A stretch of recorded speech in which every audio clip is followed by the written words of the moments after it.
स्वागत है आपका उज्जवल क्लासेस में। आज का अपना विकास का सिद्धांत है मनोसामाजिक विकास सिद्धांत। रीड साइकोलॉजी की फर्स्ट यूनिट अपनी चल रही है। तो मनोसामाजिक विकास सिद्धांत को अपन एकदम अच्छे तरीके से पढ़ेंगे, डिटेल से पढ़ेंगे, शॉर्ट में भी पढ़ेंगे, बहुत अच्छे तरीके से पढ़ेंगे। ये मनोसामाजिक विकास सिद्धांत है, इसमें 3 तरह के क्वेश्चन बनते हैं। 3 क्वेश्चन इसमें बनते हैं। 3 तरह के कौन कौन से क्वेश्चन कहाँ से बनते हैं वो भी मैं बता दूंगी। तो सबसे पहले इस सिद्धांत को देने वाला कौन था? तो ये सिद्धांत किसने दिया था? तो ये दिया था इरिक्सन ने। ये सिद्धांत किसने दिया था? इरिक्सन ने, जिसका पूरा नाम है इरिक इरिक्सन। इरिक्सन ने यह सिद्धांत दिया था। कब दिया था? 1963 में ये सिद्धांत दिया था। इरिक्सन जो है, मनोसामाजिक विकास सिद्धांत से पहले कुछ इरिक्सन की बातें समझ लीजिए। इरिक्सन जो है, इसको नव फ्राइडवादी भी कहा जाता है। नव्य फ्राइडवादी। अब क्यों कहा जाता है? क्योंकि जो सिगमंड फ्राइड थे उसके विचारों से काफी हद तक ये सहमत थे। कौन? इरिक्सन। लेकिन चूंकि जो सिगमंड फ्राइड थे उन्होंने काम प्रवृत्ति पे बहुत ज्यादा फोकस किया था, तो इस वजह से उसने कहा था कि काम प्रवृत्ति जो है वही प्रभावित करती है बच्चे के विकास को। लेकिन इरिक्सन का क्या कहना है कि काम प्रवृत्ति तो प्रभावित करती ही है और साथ में समाज जो है वो भी विकास को प्रभावित करता है। ये बात किसने कही? इरिक्सन ने कही थी। तो इसलिए फ्राइड के विचारों से सहमत थे, इसलिए क्या कहा गया इसको? नव फ्राइडवादी। और ये जो है इसको ईगो मनोवैज्ञानिक भी कहा गया है। ईगो मनोवैज्ञानिक क्यों कहा गया है ईगो मनोवैज्ञानिक? क्योंकि इसने ईगो पर बहुत फोकस किया है, ईगो पर बल दिया है। ईट, ईगो और सुपर ईगो 3 अवस्थाएं पढ़ी थी ना मैंने, उसमें ईगो पर इसने सबसे ज्यादा बल दिया है, इसलिए इसको ईगो मनोवैज्ञानिक भी कहा गया है।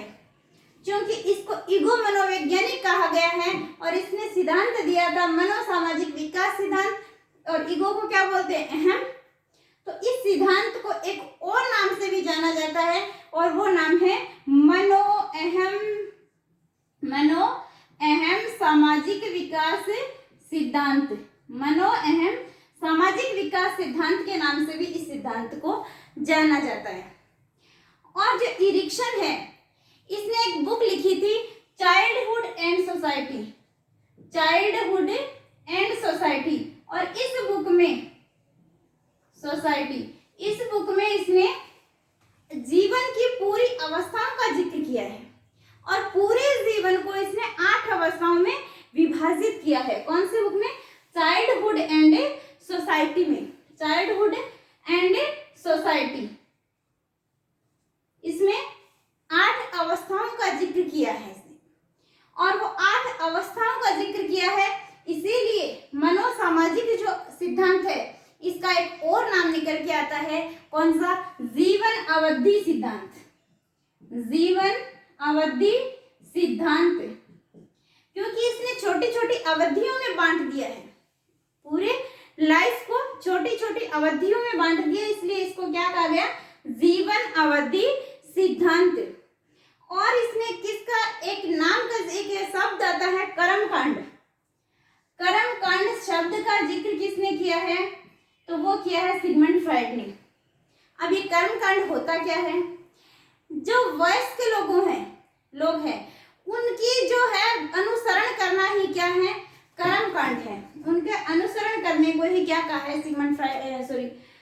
इरिक्सन ने? कर्मकांड कहा है। और इसने जो इरिक्सन है, इन्होंने एक जो अवस्था बांटी है उसको बाइपोलर यानी द्विध्रुवीय बताया है। एक नेगेटिव, एक पॉजिटिव। एक नेगेटिव बात होगी, एक पॉजिटिव होगी। तो इसने क्या कहा है? इसको द्विध्रुवीय बताया है। और 2 ध्रुव कौन से बताए हैं? एक पॉजिटिव और एक नेगेटिव। व्यक्ति की किसी भी अवस्था में 2 ध्रुव होते हैं। कौन से? पॉजिटिव और नेगेटिव। अब इन दोनों ध्रुवों के बीच में व्यक्ति के आगे क्या आता है? एक संकट खड़ा हो जाता है और उस संकट को कहेंगे मनोसामाजिक संकट। मनोसामाजिक संकट कि ये इधर का है या इधर का, तो ये संकट खड़ा हो जाता है। और इस संकट का जितना जल्दी यदि समाधान कर लिया जाता है, जितना जल्दी व्यक्ति समाधान कर लेता है इस संकट का, वो उसका व्यक्तित्व उतना ही अच्छा होता जाता है। यदि समाधान हो जाता है तो व्यक्तित्व अच्छा होगा, अच्छा विकास होगा आगे की अवस्थाओं में। और यदि इस संकट का समाधान नहीं हो पाता है तो व्यक्तित्व क्या हो जाता है, विकृत हो जाता है। यानी संकट का समाधान हो गया तो क्या हो जाएगा, प्लस, और संकट का समाधान नहीं हुआ तो माइनस की तरफ चला जाता है। और जब समाधान कर लेता है तो एक गुण का विकास होता है। वो गुण कौन सा आता है इसमें, मनोसामाजिक गुण का विकास होता है। मनोसामाजिक गुण का विकास होता है और वो वही मनोसामाजिक गुण आगे की लाइफ में विकास को निर्भर रहता है।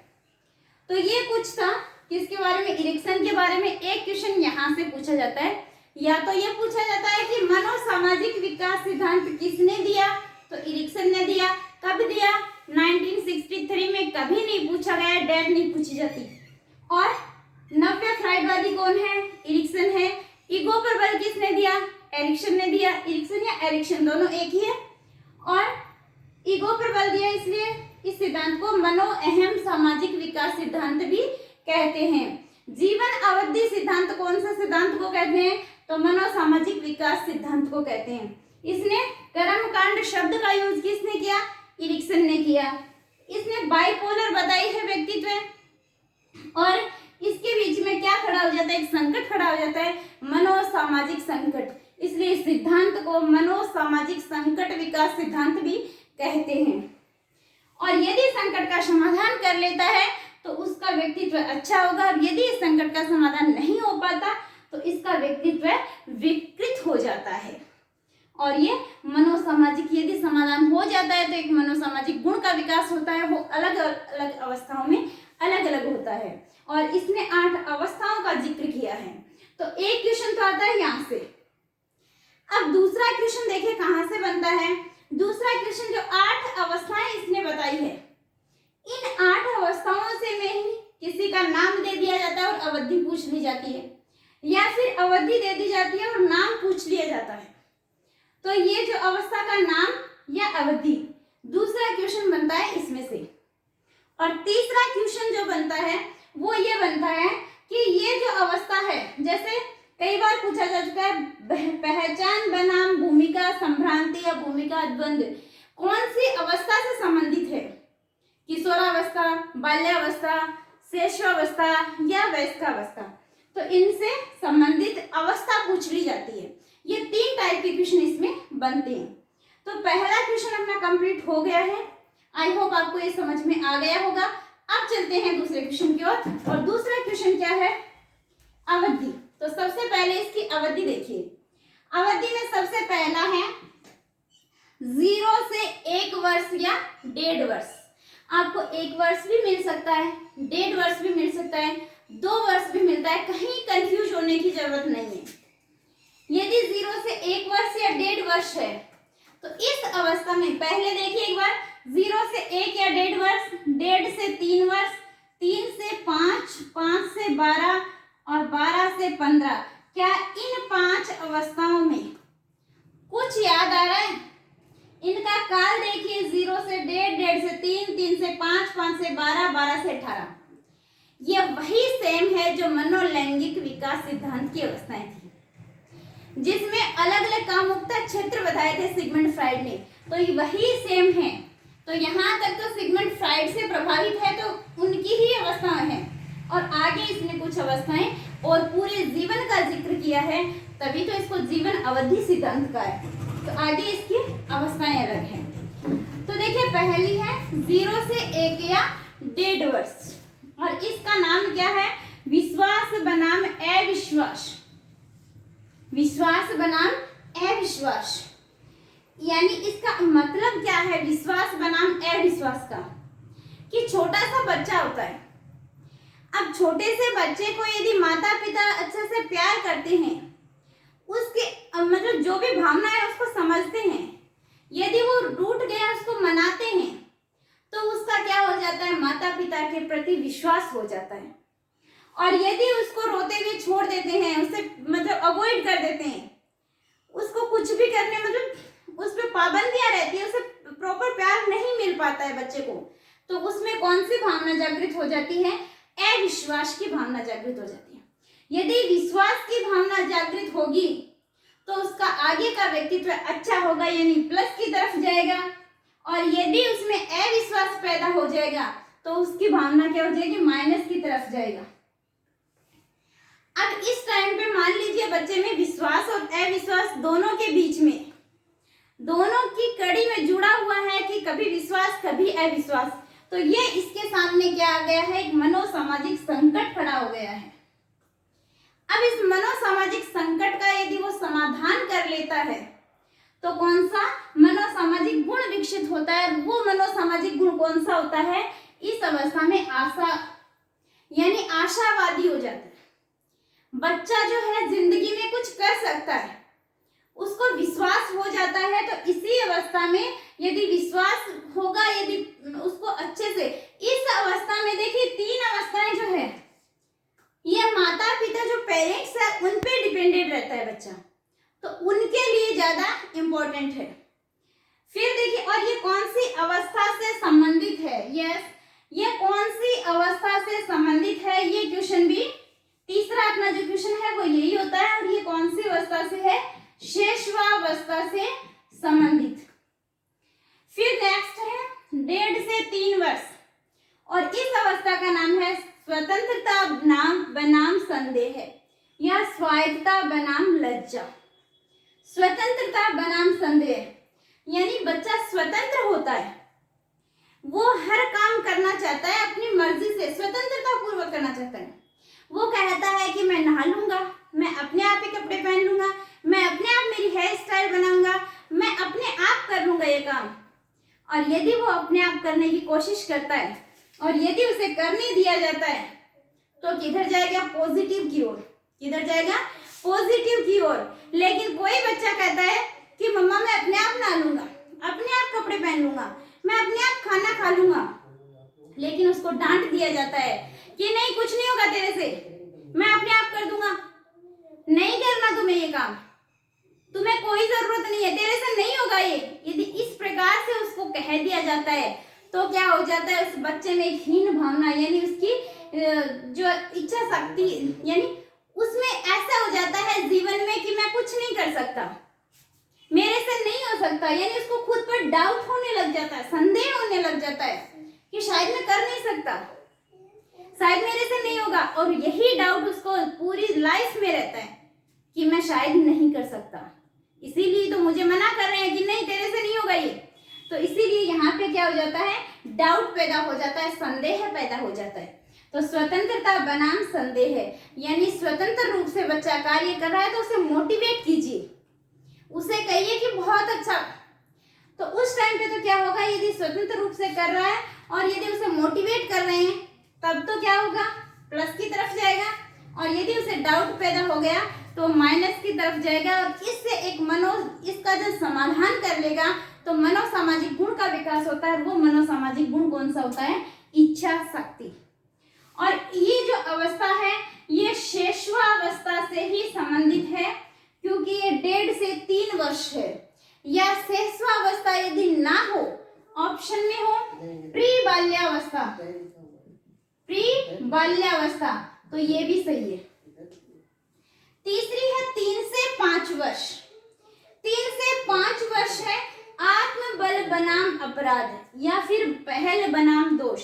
बच्चा कुछ बड़ा हो गया है, 3 वर्ष का हो गया है, 3 वर्ष से 5 वर्ष के बीच में है, तो बच्चा क्या करना चाहता है? कुछ पहल करना चाहता है, कुछ सृजनात्मकता करना चाहता है, यानी कुछ बनाना चाहता है। वो क्या करता है? जैसे टीवी में कुछ देखता है तो उसका मन करता है कि मैं भी ऐसे करूं, और वो करने की कोशिश करता है। और ज्यों ही वो कोशिश करता है, यदि उसको मोटिवेशन मिला, पॉजिटिव मिला कुछ, तो वो क्या करेगा? और कुछ करने की कोशिश करेगा। लेकिन यदि उसी टाइम पे उसको डांट दिया गया, ये क्या कर रहे हो, ये कोई तरीका है तुम्हारा, ये नहीं करना चाहिए था आपको, यदि इस प्रकार से उसको डांट दिया गया तो वो क्या करेगा? उसमें क्या हो जाएगा, अपराध भावना कि नहीं ये मुझे नहीं करना चाहिए, और उसी टाइम से उसको एक अपराधी की भावना से यानी डर सा बैठ जाएगा उसके मन में, तो उसका व्यक्तित्व विकृत हो जाएगा। तो उस टाइम पे यदि पहल करना चाहता है बच्चा जो है, हर चीज की पहल करना चाहता है। जैसे मेरे बच्चे की बताऊं तो 4 साल का है, लेकिन वो देखता है जैसे ही मुझे जब पढ़ाते हुए देखता है तो खुद आगे भी पढ़ाता है, और उसने तो खुद का चैनल भी बना रखा है और वो पढ़ाता भी है। तो क्या है, हाँ, पहल करता है तो उसको मोटिवेट कीजिए। तो मोटिवेट करोगे तो वो क्या करेगा, उसका व्यक्तित्व का अच्छा विकास होगा और इससे संकट से निकलेगा, समस्या का समाधान करेगा। तो कौन सा गुण विकसित होगा इसमें, उद्देश्य, यानी वो जीवन में उद्देश्य केंद्रित रहेगा, लक्ष्य केंद्रित व्यवहार उसका रहेगा। और यदि इस टाइम पे इसको नकार दिया गया तो उसके जीवन में कभी वो लक्ष्य को निर्धारित नहीं कर सकेगा। और ये अवस्था किससे संबंधित है, तो देखिए 3 से 5। तो 3 से 5 कौन सी होती है, नर्सरी स्कूल एज, पूर्व बाल्यावस्था, पूर्व बाल्यावस्था से ये संबंधित है। फिर चौथी है 5 से 12 वर्ष। 5 से 12 वर्ष कौन सी अवस्था होती है, बाल्यावस्था या उत्तर बाल्यावस्था जिसको बोल सकते हैं। परिश्रम बनाम हीनता, इस उम्र में बच्चा खूब परिश्रम करता है, बहुत भाग दौड़ करता है, कुछ बनाना या फिर भागना दौड़ना, मतलब डांस सीखना, जो भी है बहुत ज्यादा मेहनत करता है। और यदि उसको मेहनत का रिजल्ट नहीं मिल पाता तो उसमें हीनता की भावना पैदा हो जाती है। यदि बच्चा अच्छे से पढ़ाई कर रहा है और इस उम्र में जाके किस पर का दायित्व बन जाता है, टीचर का। स्कूल में जाता है बच्चा और स्कूल में जाने के बाद में देखिए 5 से 12 तो स्कूल में जाएगा बाल्यावस्था में। स्कूल में जाने के बाद में यदि वो अच्छे से मेहनत कर रहा है, उसके अच्छे नंबर नहीं आ रहे हैं, तो उसको दिशा देने का कार्य कौन कर सकता है, टीचर कर सकता है। और यदि उसको परिश्रम का रिजल्ट मिल गया तो किधर जाएगा, प्लस की ओर। और यदि परिश्रम का रिजल्ट उसे नहीं मिला तो किधर जाएगा, माइनस की ओर, यानी व्यक्तित्व में विकृति पैदा हो जाएगी। और इस संकट से जब वो निकलता है तो एक मनोसामाजिक गुण का विकास होता है, और वो कौन सा है, सामर्थ्य, यानी योग्यता उसमें विकसित हो जाती है। और ये कौन सी अवस्था से संबंधित है, तो उत्तर बाल्या अवस्था। नेक्स्ट है 12 से 18। 12 से 18 वर्ष, पहचान बनाम भूमिका भ्रांति, यानी किशोरावस्था में बच्चा अपनी पहचान बनाना चाहता है, लेकिन वो भ्रांति में रहता है कि किस फील्ड में मैं जाऊं, कैसे बनाऊं मैं अपनी पहचान। पहली बात तो उसे यही समझ में नहीं आता कि मैं हूं कौन। यदि वो बड़ा बन के सलाह देता है परिवार वालों को, तो परिवार वाले कहते हैं कि बच्चे हो भी, बच्चे बन के रहा करो। और यदि वो बच्चे जैसे हरकतें करता है तो वो घर वाले क्या कहते हैं, बड़े हो गए हो, बड़े जैसे हरकतें किया करो, अब बच्चे नहीं हो तुम। तो वो किशोर कहता है कि मैं हूं क्या, मेरी भ्रांति तो कोई दूर करे, मुझे समझ में नहीं आ रहा कि मैं हूं क्या, बच्चा हूं या बड़ा हूं। और इस टाइम पे वो पहचान बनाना चाहता है अपनी, यानी वो किस फील्ड में जाए, क्या करे कि उसे एक विशेष पहचान मिले। तो ये कौन सी है, पहचान बनाम भूमिका द्वंद्व। और इस अवस्था में जो मनोसामाजिक गुण का विकास होता है वो है कर्तव्य परायणता। और ये अवस्था कौन सी अवस्था से संबंधित है, किशोरावस्था। अब यहाँ पे भी आपको कई बुक्स में क्या मिलेगा, 13 से 19 मिल सकता है, कोई कंफ्यूजन नहीं होना है आपको। ये है तो भी सही है और ये तो भी सही है, दोनों ऑप्शन में नहीं आएंगे। नेक्स्ट है 18 से 35। अब इसमें 18 से 30 भी आपको मिल सकता है, 19 से 35 भी आपको मिल सकती है, तो भी आपको कंफ्यूज नहीं होना है। अब इसमें क्या है, घनिष्ठ बनाम अलगाव।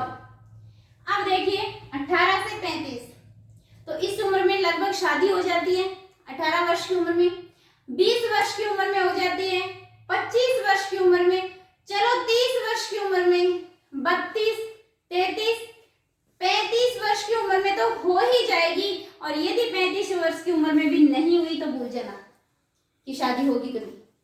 तो इस उम्र में क्या होता है कि यदि शादी के बाद में पति पत्नी की अंडरस्टैंडिंग अच्छी हो, उनके विचार मेल खाते हैं, तो जीवन बीतता है किसका? घनिष्ठता का। और यदि उनमें उनके विचार मेल नहीं खाते हैं, यदि उनमें अच्छी अंडरस्टैंडिंग नहीं है, तो एक गाड़ी के दो पहिए यानी एक इधर और एक इधर, तो इनमें किसकी? तलाक की नौबत आ जाती है और जीवन बीतता है किसका? अलगाव का, अकेलेपन का।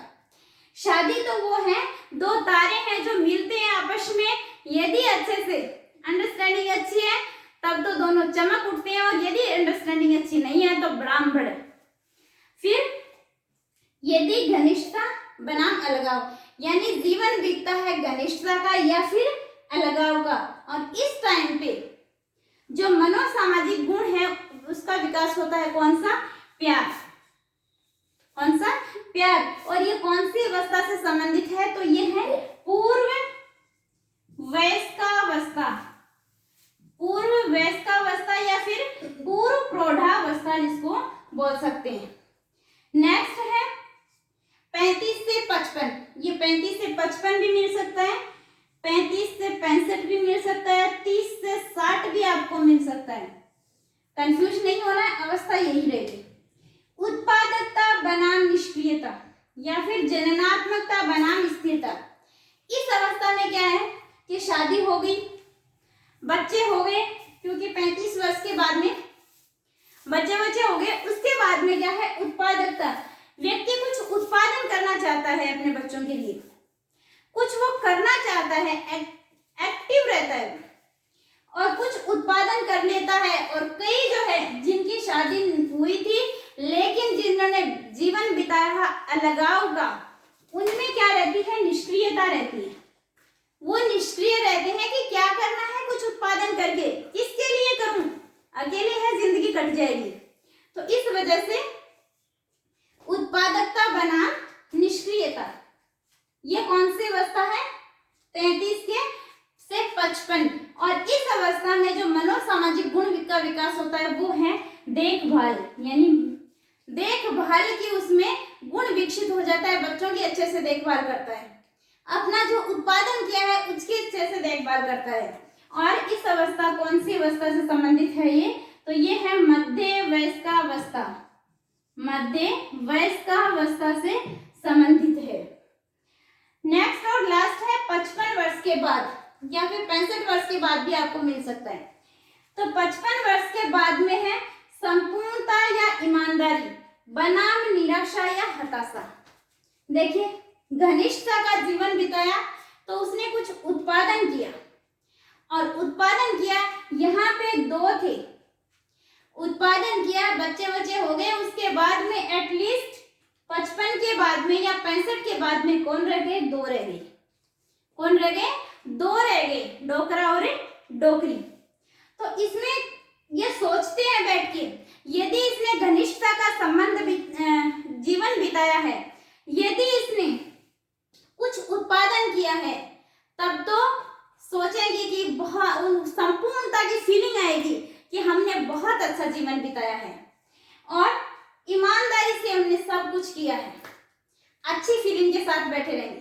और यदि उसने जीवन बिताया है अलगाव का, तो निष्क्रिय रहा है, और यहाँ पे क्या हाथ लगेगी? उसकी निराशा हाथ लगेगी, कोई नहीं बैठेगा पास में। तो देखिए, उत्पादन, देखिए किसी भी फील्ड में जाओ चाहे, लेकिन एक चीज जरूर है कि इस उम्र में बैठ के सोचता है कि मैंने पूरी उम्र में क्या किया है, और चाहे कितना भी अच्छा बंगला गाड़ी सब कुछ लिया हो, लेकिन यदि बिहेव अच्छा किया है, सब कुछ जिंदगी में कुछ अच्छा किया है, तो इस उम्र में जाके आपको याद आएगा कि हाँ मैंने अच्छा किया है, कुछ संतुष्टि होगी, संपूर्णता की फीलिंग आएगी, ईमानदारी की फीलिंग आएगी।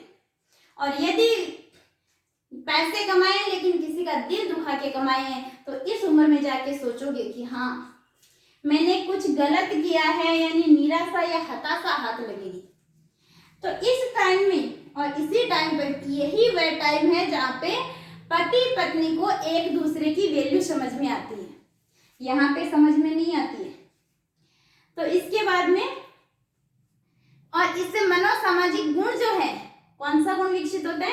परिपक्वता, यानी उसकी मैच्योरिटी कंप्लीट हो जाती है, उसमें मैच्योरिटी आ जाती है और वो आगे एकदम संपूर्णता की फीलिंग करते हैं। और ये कौन सी अवस्था से संबंधित है? तो ये है उत्तर वयस्कावस्था। तो ये था अपना मनोसामाजिक विकास का सिद्धांत। 3 तरह के क्वेश्चन मैंने बताए थे। एक क्वेश्चन कहां से, कि सिद्धांत किसने दिया? एरिक्सन ने दिया। कब दिया? 1963 में दिया। इसको नव्य फ्राइडवादी भी कहते हैं। ईगो मनोवैज्ञानिक कौन है? एरिक्सन है। और ईगो मनोवैज्ञानिक है, इसलिए सिद्धांत को मनो एवं सामाजिक सिद्धांत भी बोलते हैं। और इसने चाइल्डहुड एंड सोसाइटी में कितनी अवस्थाएं बताई है? तो 8 अवस्थाएं बताई है। और इसने द्विपोलर, बाइपोलर या द्विध्रुवीय बताया है। तो 2 ध्रुव कौन कौन से हैं? एक तो पॉजिटिव, एक नेगेटिव। और दोनों के बीच में जब बच्चा फंस जाता है तो उसके सामने मनोसामाजिक संकट खड़ा हो जाता है। और यदि इस संकट का समाधान कर लेता है तो एक मनोसामाजिक गुण का विकास होता है। और वो गुण अलग अलग अवस्थाओं में अलग अलग होते हैं। और दूसरा क्वेश्चन कहां से बनता है? इन अवधि और अवस्था के नाम से। और तीसरा क्वेश्चन बनता है कि इस अवस्था के नाम और कौन सी अवस्था से संबंधित है। ये 3 क्वेश्चन इसमें बनते हैं। आई होप आपको अच्छे से समझ में आ गया होगा।